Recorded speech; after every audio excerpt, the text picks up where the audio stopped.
And you can see the Milky Way and like, oh, what he was feeling in that moment. It's like seeing magic for the first time. What if? Today, Sterling and I are talking about the hit Apple TV show Silo, Season 3, Episode 7, Radio. So spoilers are ahead.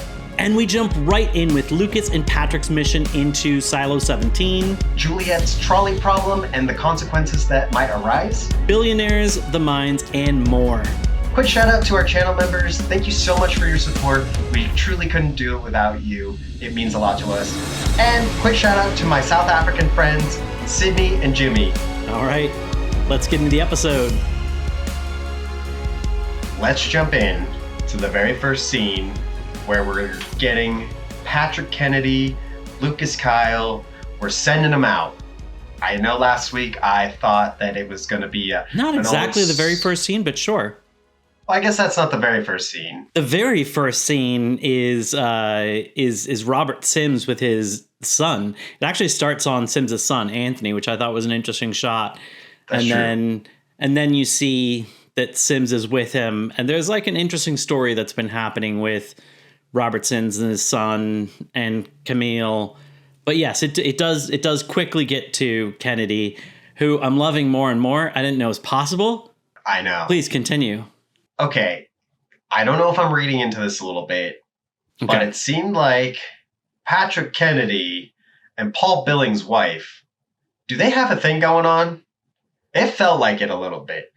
Like right before they talk about Doris and what she was going to do, it felt like she was getting really upset about Patrick Kennedy going out and like just a little bit too emotional. Like I'm sure it's like it's scary to like he's the leader of this organization that she's going through, that she's a part of, but it did feel a little bit like she had a little bit more for Patrick Kennedy. And I might be reading... I read it very differently. Okay, good. Because I was like, how's she doing this to Paul Billings? And I mean, it already seems like their relationship is kind of rocky, right? Like he doesn't want her doing this. Yeah. They were having issues about him and the syndrome, which we haven't really talked about this season. Yeah. But it did feel like, and like I said, maybe I read into it a little bit, but she just seemed like a little bit more upset that Patrick Kennedy was going out. And I don't know. Like I read it very differently because I read it as one of those situations where it is easy to believe something, easy to have certain convictions until you actually have to put your life on the line for those convictions. Like it's easy to believe that it's perfectly safe outside. They're lying to us. Anybody can go out and it'll be perfectly fine. But then the moment that you actually get that thing of like, okay, one of us can go outside, then it's hard in that moment. Like there's a saying, which I don't like because I'm an atheist, but there's a saying that there are no atheists in foxholes or trenches or something like that. With like the idea being that when you get into a situation where you're going to die, everybody's going to turn to God in the end. So you're an atheist until you get to the point where you think you're going to die. And I could definitely see some grain of truth there when it's like when you are in the worst situation, it's hard not to hedge your bets. And I thought this was very interesting because we saw Patrick Kennedy be steadfast and he was like ready to go out, not to do all the other stuff. He didn't care about the kids and whatever the mission was. He was ready to go out. But then all of a sudden, the two people that have been working with him, including like Danny, including Danny, when he like kind of turned to Danny's like, maybe they can put the thing on your helmet. So it just kind of felt like that, where it's like, I think that they've been working closely together. And I think that like Catherine it's got to be a very tight group of people that they can't talk to other people about this for fear of getting in trouble with judicial and possibly their lives ending. So like that's got to be a very tight bond that you have. Yeah. And then to find out that he's going to go outside and it's like, will he learn the truth? Will we be wrong? And it could lead to him dying. Like I think it's just like a lot of emotions to have that moment of like, one of us is going to finally go outside. I don't know. Is it good or is it bad? But what I always forget the other girl's name because they like never say it. She was working for the sheriff in season 1. What is her name? Sandy, I think. Sandy. Maybe? Yeah. No, that's right. I kept wanting to say Sunny. I knew that wasn't right. Sandy is right. See, like I didn't see her, who I feel like has been part of this movement maybe longer than Billings' wife. And so I didn't see her get as emotional. And it was really that one scene where they're like right against the like. Sandy didn't see the didn't see something. So Danny and Patrick Kennedy both saw the video showing that it was beautiful outside. And that like sparked something in them, right? Right. And Kathleen saw the Welcome to Georgia thing, which also showed it being beautiful out there, including like dolphins, you know? Right. And that sparked something in her. And I think that Sandy's smart, and I think she's like putting things together. And so she's kind of agreeing with them that these institutions are doing bad things and they are hiding secrets from us. I don't know if she's necessarily on the side of it is beautiful out there, or if it's like, I have to take down these institutions that are lying to us. And so I don't think she has the same convictions as the other 3. That makes sense. But let us know in the comments what you think. Was there a little bit more to Patrick Kennedy and Billings' wife or not? We're curious what you guys think. But then we get them outside. Okay. So in my mind, I was running through things like we experienced something that we had never seen before with them being outside. We heard what sounded like drones, bullets. Yeah. Easily could kill them. And part of me was going down this rabbit hole thinking, why did these not come out for Juliette? And I believe that these drones come from Silo 1. That's like a safeguard system. If people come out, get too far, they kill them. And they expected Juliette to die, right, because of the heat tape. Yep. And she made it, so they weren't prepared to send anything from Silo 1. Yeah. The voice knew that they were going to Silo 17. The voice said that they weren't going to make it there. And so I'm assuming they communicated with Silo 1. They had the drones prepared and ready to go to end them. So we know Patrick Kennedy made it, but we don't know about Lucas Kyle. I know this show really loves having those moments happen off screen and then delaying it. You know, up until Bernard, I think everybody that seemed like they died did actually die. And a bunch of those deaths were off screen. So and some of them weren't resolved for, I mean, like the very first death, you know, which is the sheriff's wife. That happens episode 1 of season 1, and we don't know for a fact until I think the final episode of that season when Juliette, you know, like realizes that it's that the visor is a lie, and she, I think, goes down a touch, and it's like she touches where the bodies are because it doesn't show that in her visuals. And she leaves the badge with him. Yes. So this show really has like set up this thing where up until Bernard's, it's like, if a death happens, it does happen. We're going to delay the gratification to give you that, like, did it happen or not? And now I think like this season, they're really reaping the rewards of that and like having some fake outs. Yeah. I think that I really hope that Lucas is still around because I like his character. I think he's super smart. I think that he has more to give. I loved when Patrick and Lucas went outside. They both had very different reactions. Yeah. You know, I think that Patrick had that thing of he was expecting it to be beautiful. Perfect. You know, he could take off his helmet and run and have fun. And so for him, he was just like, It was awful. And for Lucas, who had been studying the stars from a screen where it didn't matter if he changed position, they wouldn't move, so Right. he couldn't he couldn't he couldn't figure out their distance, because like there's parallax is one of the ways that we can like see how far away something is. It's like when you move, if there's something close, there'll be a lot of movement. If something is far away, there'll be very little movement. And so the stars, if you like, no matter how big your movements are, the stars aren't going to friggin' move.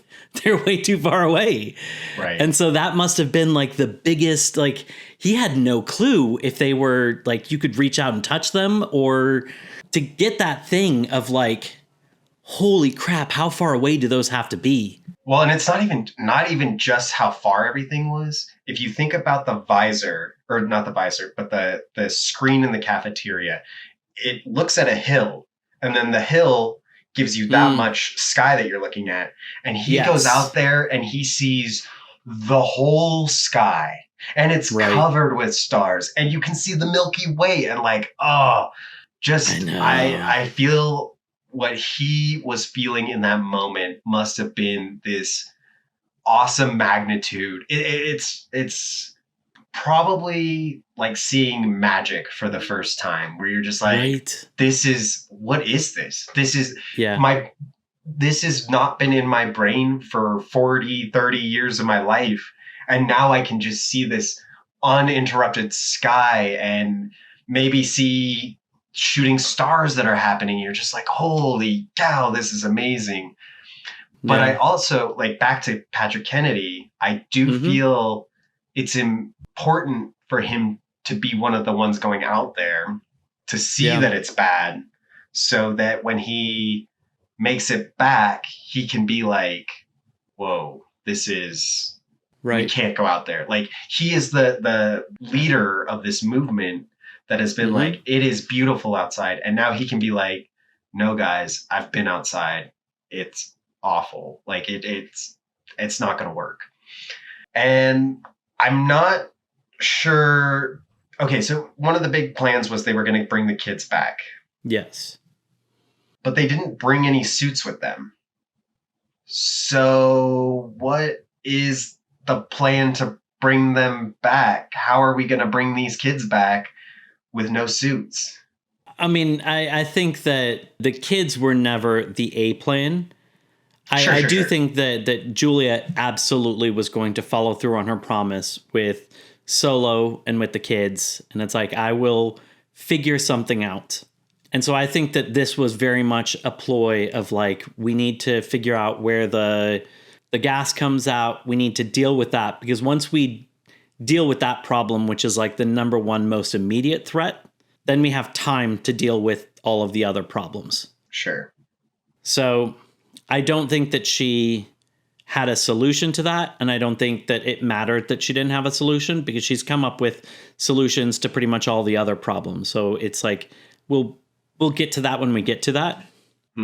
Now we'll at least have the opportunity, because we'll have multiple people there. We'll have a way to communicate. We'll have dealt with the pipes, which the pipes, by the way, I thought that bringing in the mission storyline, of this one Porter mission from 140 years ago, from the same time as Salvador Quinn, and like the decision that Salvador Quinn made and the cost of that, I thought was very interesting, because the safeguard is kind of a theoretical threat. Like, they could do this, but will they? That's like the last thing that they're going to do. So they'll try everything else before that. So theoretically, hopefully, we can do something that won't cause the safeguard to happen, and we won't have to worry about it. So that's not necessarily inevitable, but the forgetting drugs are going in the water. And with that happening, we are going to see a repeat of what Mission described in his journal. And to me, this is like the trolley problem that she's now being, put in front of her. It's like, you don't have to do anything. But if you don't, 2,000 people are going to die if you pull this lever, like, yes, you did like kind of worst case it, 1,000 people die, but maybe if we do it right, it's 100. Right.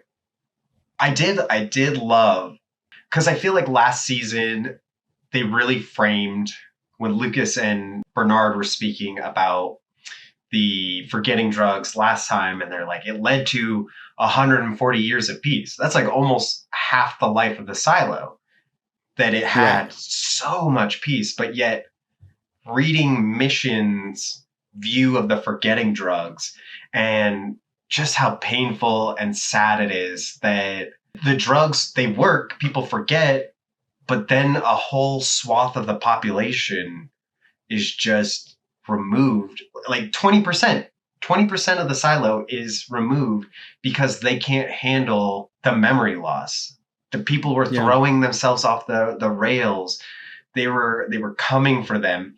And the way that I interpreted Mission's final thing, where he said, at least I have Allie. If I ever forget Allie, then I'm not going to live in this world anymore. And I believe that the memory drugs kept slowly affecting him more and more until it was too late. And then he did forget about Allie. And I think he was inevitably one of the victims of the forgetting drugs.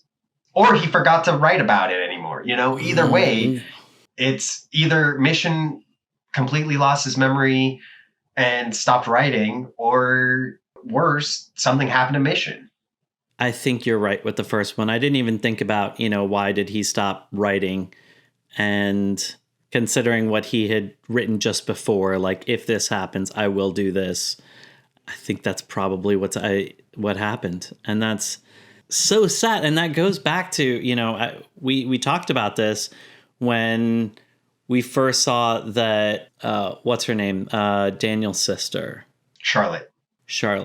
We first saw this where we talked about this when we first saw Charlotte being put on the drugs, and like the cost of that, and the fact that there's like a part of yourself that you're going to lose. On the plane, the doctor Kronkovich is asking Daniel to like help fill in the childhood stuff, but like, even if somebody fills in your childhood stuff, once again, there are certain things that like you experience that nobody else, even if they're with you all the time, like there are thoughts you have that you don't voice. There are things you see that other people don't notice. Like, there are large parts of your life that nobody else experiences, and to remove that and just kind of have the effects of that is just wild. And I think that this kind of shows that it's like people can feel that there is something wrong.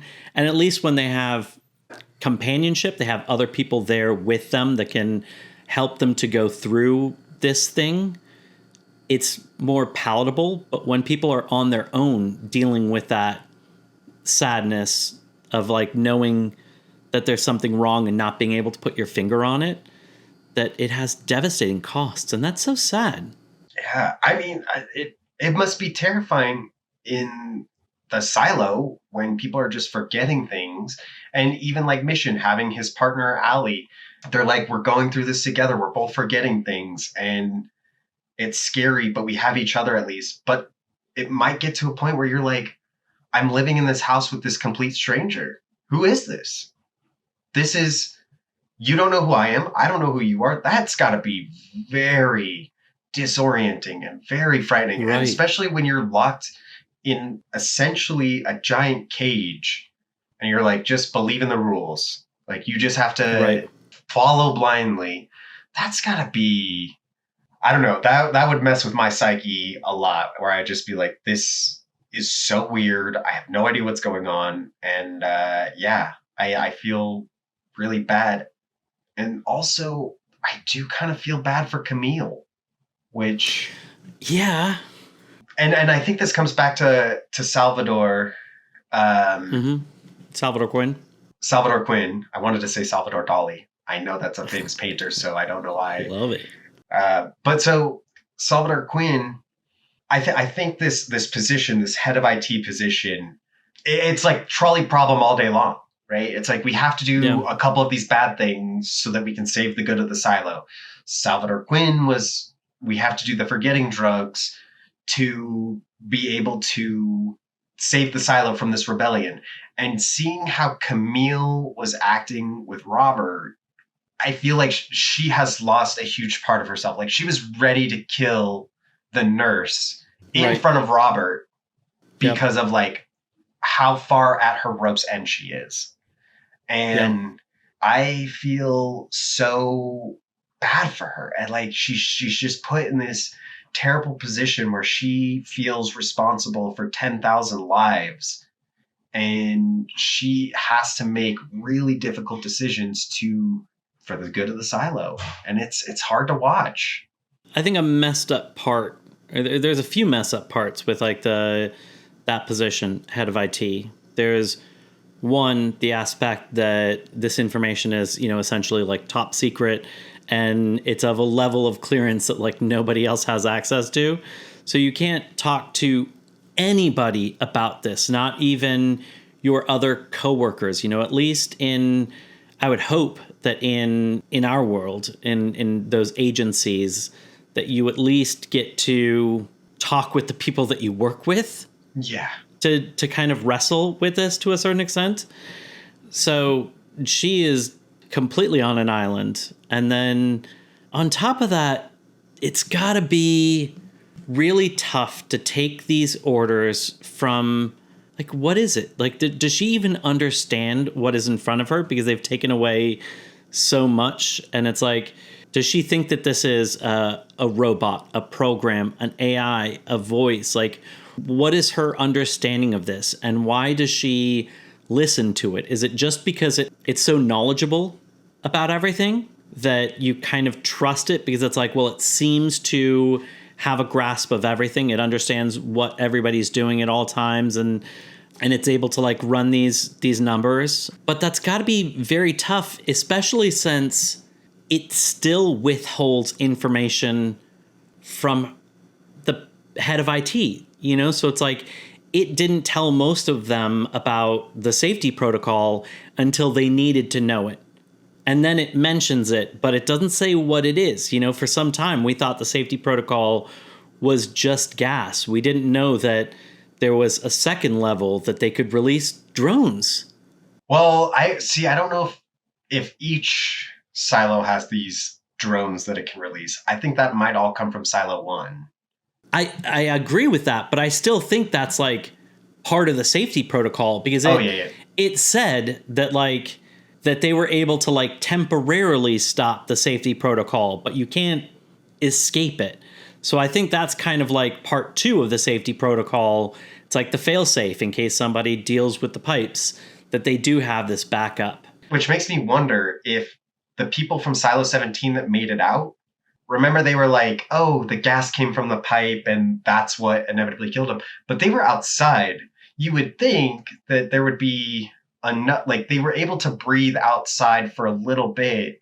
And I'm wondering if the drones are what took the majority of the people outside from, instead of the gas coming up. Right. Which leads me to a harebrained theory that I have. Okay. Love it. So there is a lot of mystery why the silos were built. We have to save the world, yada, yada, yada. I love you, yada, yada, yada, save the world. Like, yeah. Well, we got to save the world and stuff. So I had to yada, yada it because last episode we were teased with a world-saving thing, and this episode we just had everybody talking on a plane without actually saying what we need to save the world from, and we saw a big drill at the end. We already knew all this. No, but they did reiterate, we are trying to save the world. Just in case you didn't believe her when she first said, do you want to help us save the world? They've reiterated, no, we are trying to. Also, quick side tangent before I get to my harebrained theory. Is it does seem recently with like Paradise and this, we always have the one good billionaire that's actually trying to save the world. And I think that this is propaganda. I don't think any billionaire wants to save the world. The reason they have that much money is not because they worked hard or did anything great. They exploited people, and that's how they got there, that much money. You can't sell me on, oh, this is the one billionaire who was like, I could have made a unicorn, but then the other billionaires wanted to hunt it. And I was like, that's not okay. I don't like that. I can't buy it. I won't buy it. Anyway.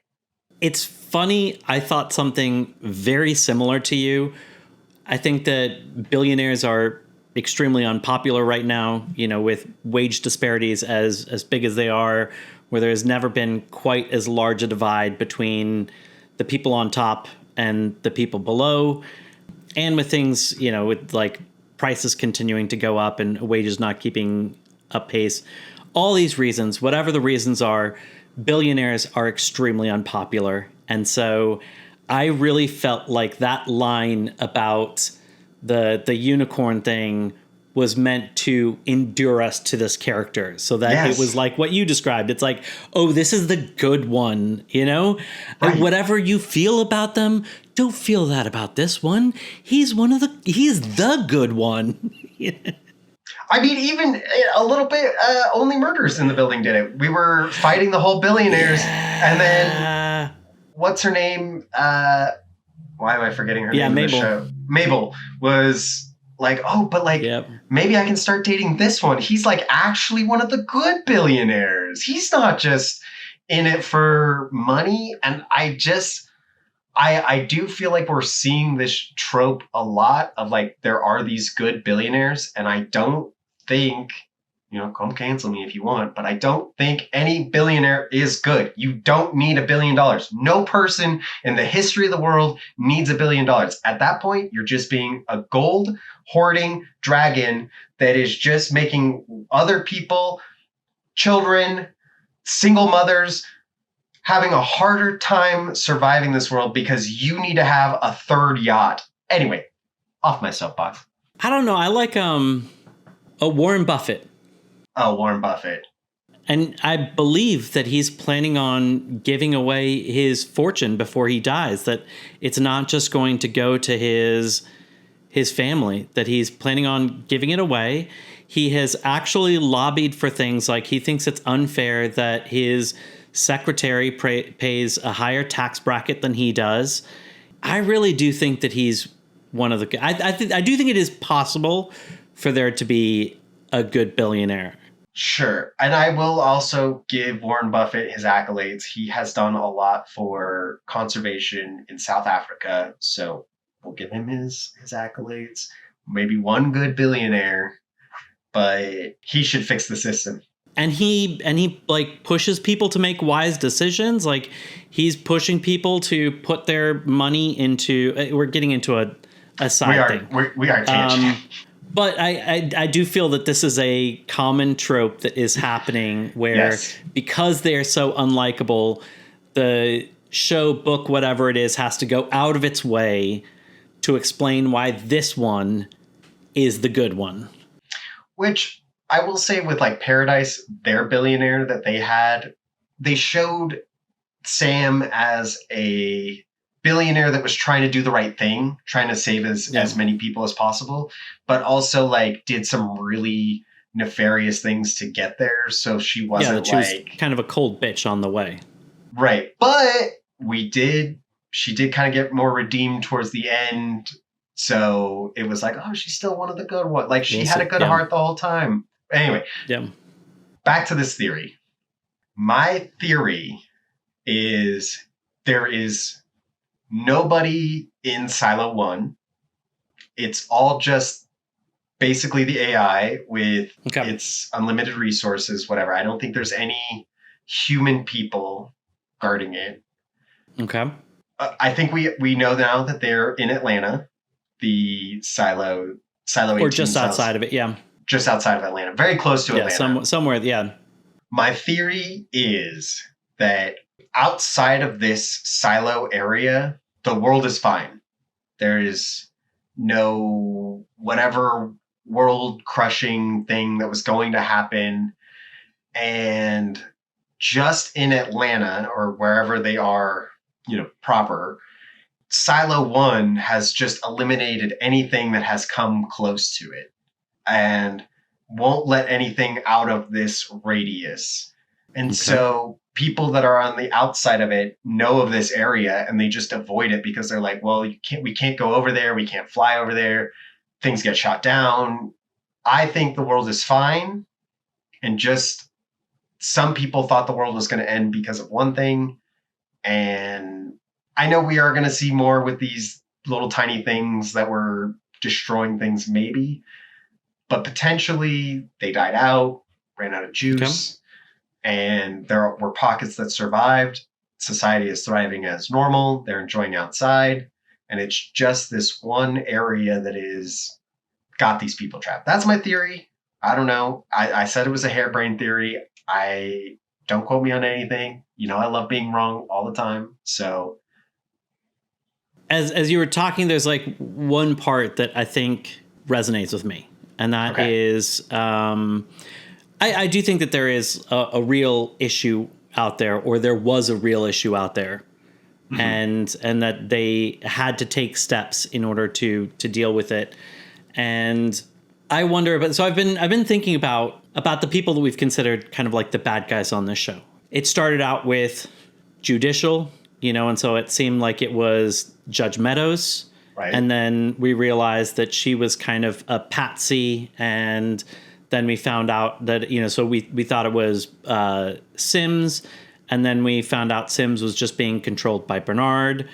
We start to get endeared to Sims. We start to get endeared to Bernard.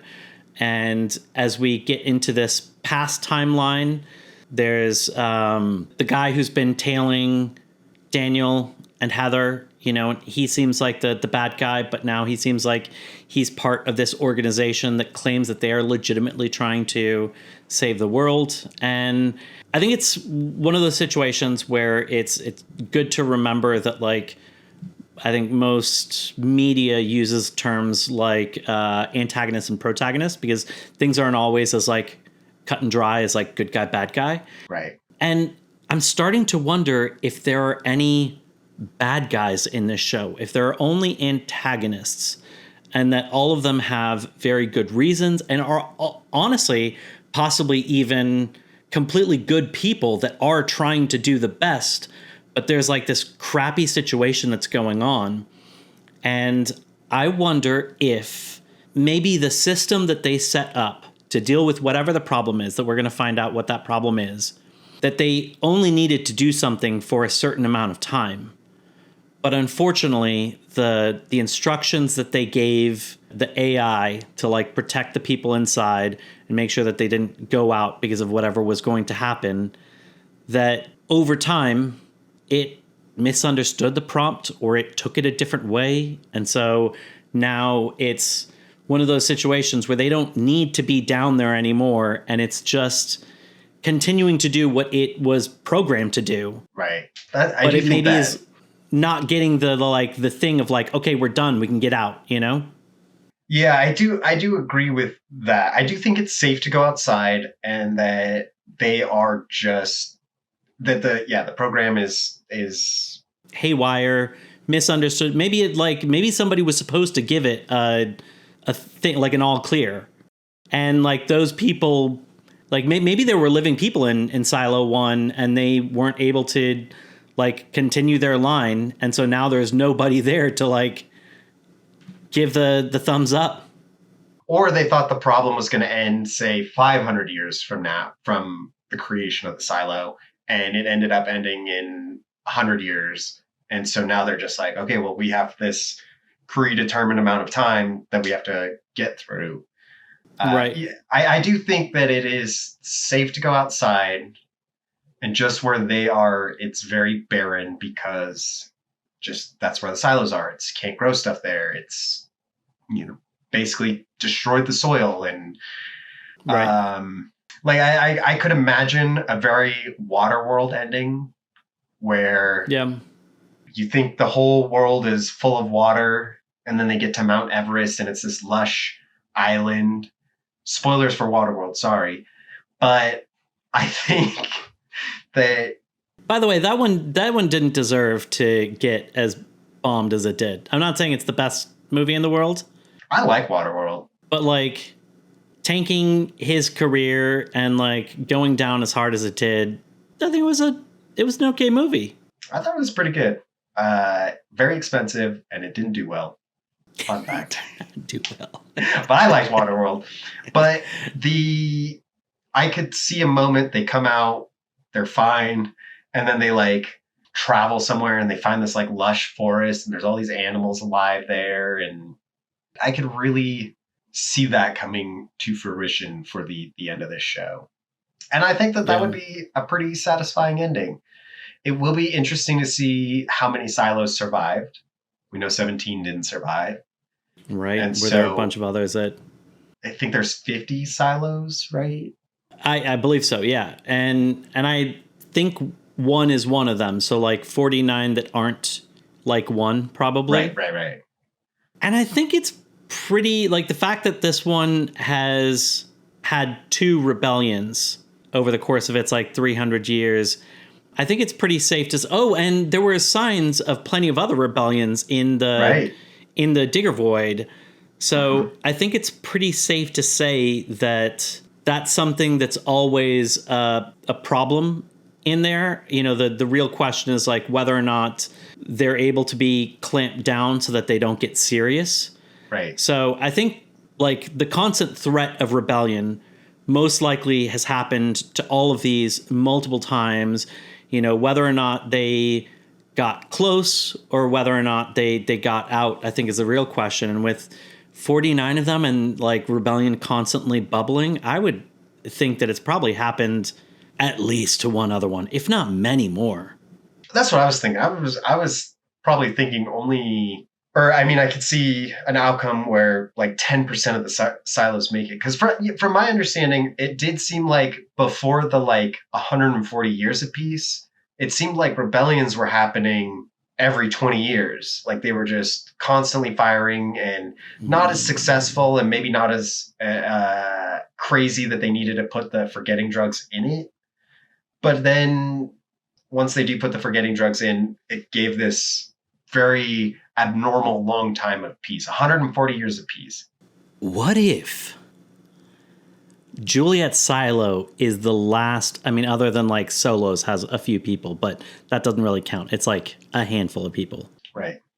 What if Juliette Silo is the last living silo? And once again, with like the AI following the algorithm, whatever you want to call it, too closely following its original directive and not having the like room to be able to break rules even when they are obviously required. You know, so what if, for instance, like regardless of why they set up this thing where it's like you can't contact other silos, I think it's so that there isn't, so that negative ideas don't cross over, because we found out how dangerous ideas are. A magician got put in the mines, relic, basically to death for having a thought.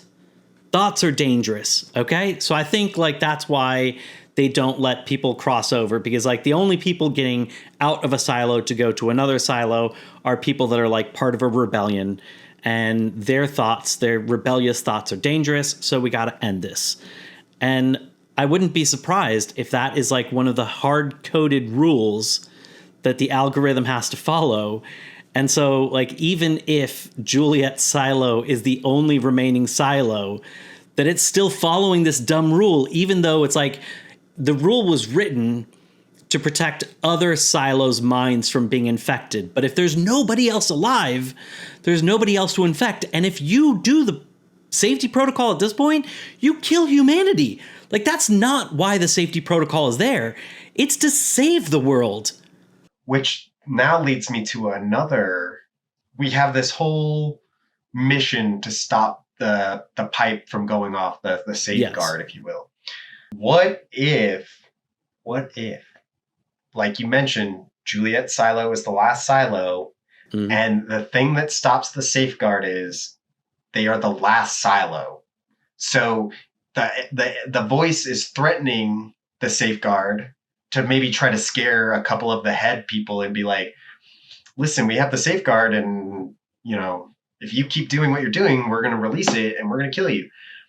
But knows that it can't even release the safeguard for this specific silo because it knows they're the last ones. I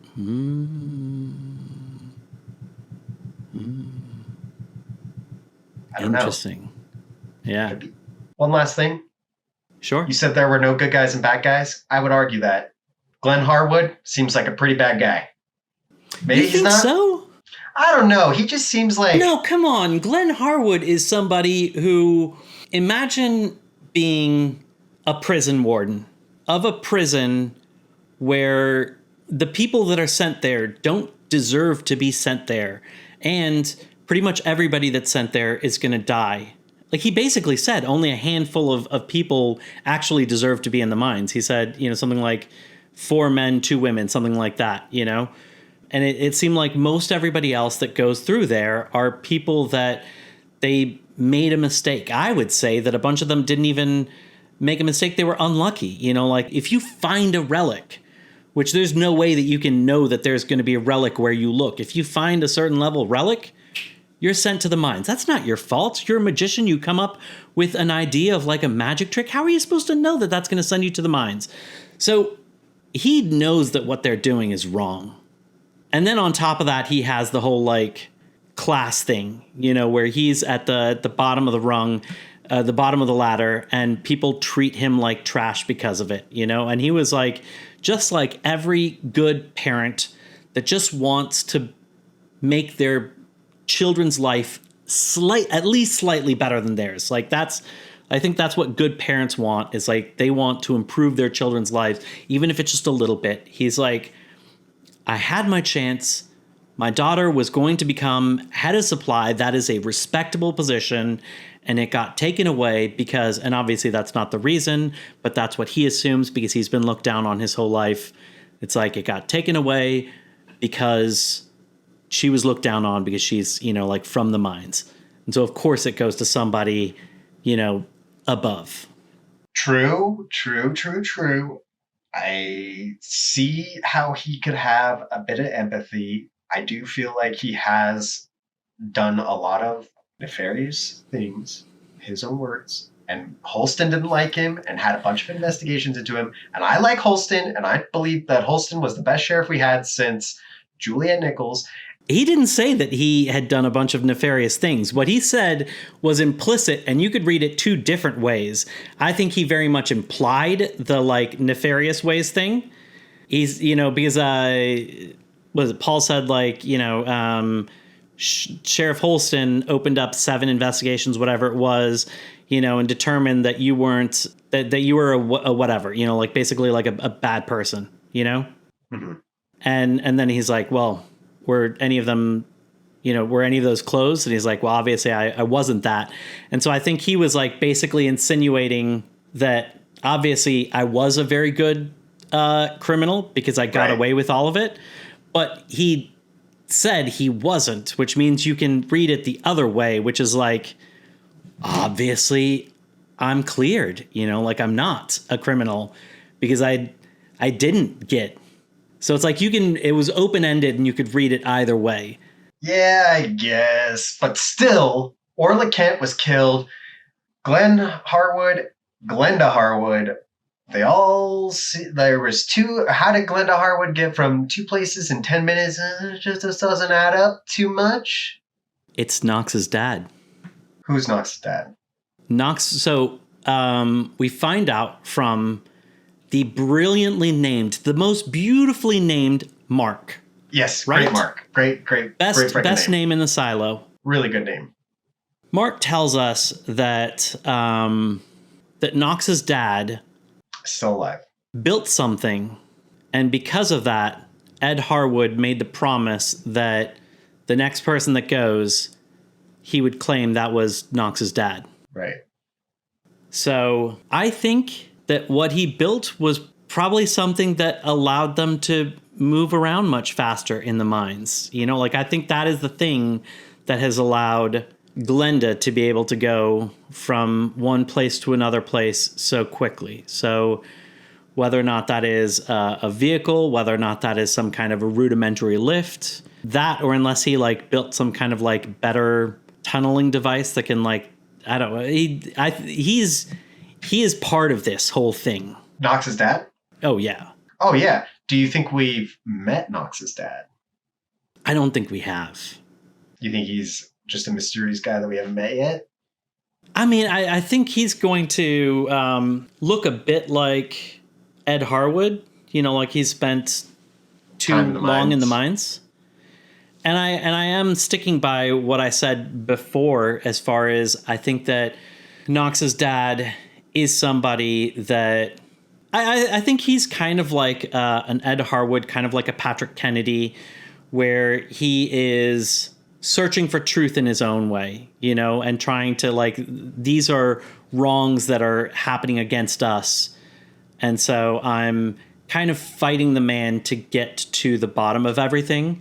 Mm-hmm. And so I think he is in that way kind of a good guy, even though he obviously was a delinquent father for Knox, and therefore Knox doesn't appreciate it. You know, so it does kind of make me wonder whether or not I don't know if he'll quite get the turn that like Juliette's dad did, where at first it seemed like Juliette's dad, you know, was a bad father and like didn't take care of Juliette, and that's why she left, and he was a bad guy. And then we did finally find out his story, that it's like he was wrongfully blamed, even by Juliette, for giving up his mom, his wife, her mom. Yeah. Right. You know, and was hated for that. And he realized that the best thing that he could do was to like take that hate and let her be her own person versus trying to clear his name, you know? And so like he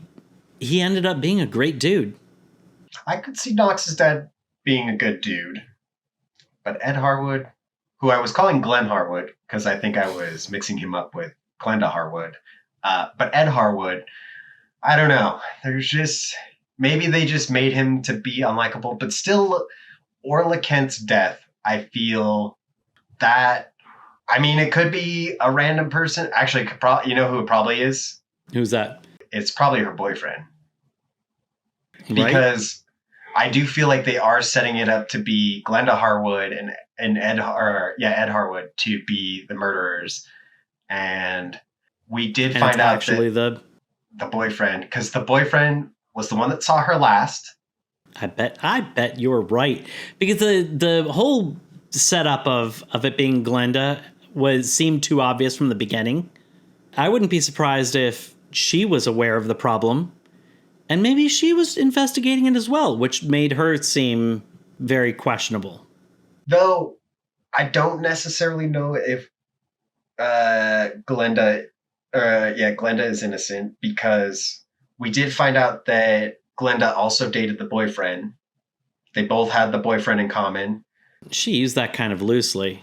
She made it seem like he was a bit of a peacock and liked to strut his stuff and liked to claim that everybody was his girlfriend. So I don't think, it didn't sound like she really took it all that seriously. Or a great cover-up if you're trying to murder somebody. Maybe.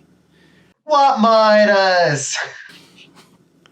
I do have one last thing I would like to point out, that it was just very odd, but it was very fast. And then the scene, it moved on to another scene. So I think it'd be very easy for people not to like really have it in their mind.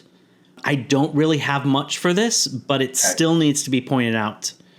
Charlotte on the plane with Anna being Senator Thurman's daughter. Correct. And we found out that like Senator Thurman just believes in Per Stenson, what he's doing, and she wants to protect herself and her daughter.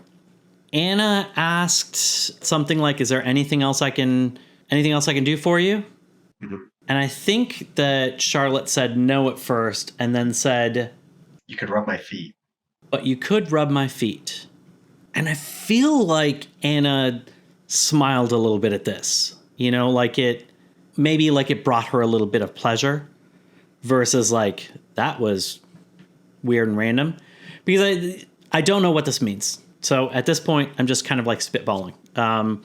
part of me, it was like, since she's lost a bunch of her memory, and I've theorized before that the memory loss has like led to a certain level of regression. You know, people in the silo say some things that sound a little bit childish, like the down deep. You know, there's like certain terms and certain ways that they say things that just sound like there's like a little bit of regression. And so maybe there was like that. There was like a moment of regression of like childlike aspect, you know? Mm-hmm. But I do wonder, is there any possibility that whether in the past or now that those two have had or have a relationship? It's interesting you say that, because the whole thing with Charlotte seems weird in general. We saw many episodes with Daniel talking to Charlotte, wanting her memories to come back, trying really hard to be like, telling her stories about everything that was going on. Charlotte was also very hackles up with what was going on with the this whole operation. And now Charlotte is like, oh, I'm full on board. Like, yeah, I'm part of this. I signed the NDA too, which feels out of character for Charlotte. And yet it did seem a little bit like their Daniel and Charlotte's relationship was a little bit different. But they did kind of play it off, and he was like, oh, she's giving me crap again, so that's a good sign. Like, that's how she used to be. But it does feel like there is something off with Charlotte and where she's at and what her goals are. Is there the possibility that, like, obviously, when these planes were sent in, there was some knowledge because they were, like, the comms were switched out. So there was some knowledge of something. Was it planned for these planes to go down for one reason or another? And maybe because Thurman is part of this, that, you know, Anna pled and got, you know, Senator Thurman to like have Charlotte spared, and that they could use the drugs in order to remove the negative parts of her memory, because I do think that she maybe has still something from that moment that is important that's been locked away. Yeah. And that's why they haven't given her everything. My one hang up with that is that it feels like Charlotte from the beginning was very much like going to Daniel for ways to figure out what's going on with the Iran deal. Right. She knew that something was wrong. Right. She told him to go to Thurman, get on the council. And to me, if there had been a relationship before, why wouldn't she just go through Anna? Plus, too many times with Daniel and Anna interacting, Anna didn't really she seemed more indifferent about Charlotte. Never once like, oh, I'm so sorry you're going through this. So when I read the whole foot rub thing, I didn't see it as a relationship. I felt it seemed like they need Charlotte for one reason, and Charlotte has caught on to that they need her. And so she was saying, you could rub my feet. You could rub my feet. Like, I don't really need anything, but like a foot massage would be nice. And then Anna's kind of like, I don't know if you're serious or not, but I might have to do it because I'm trying to keep you in a thing. So that's kind of how I took that. I can see that. I still think I'm going to stick with something along my lines. I don't know if it's exactly that, just because I do feel like I saw a little bit of warmth go across Anna's face. You know, it wasn't just like laughing because she's like, okay, that's a good one. You do have something, you know, and like you're holding that above us. It did seem like there was some warmth there. Like there was some happiness to hear that. And so it's like, I think that might be, for whatever reason, a slightly hidden relationship. Could be. I do think that if it was a hidden relationship, I think it might be a more recent one. Maybe they've spent more time together. She's been helping with this NDA and stuff, and maybe something has grown there. But I don't think it was something previous. But I don't know.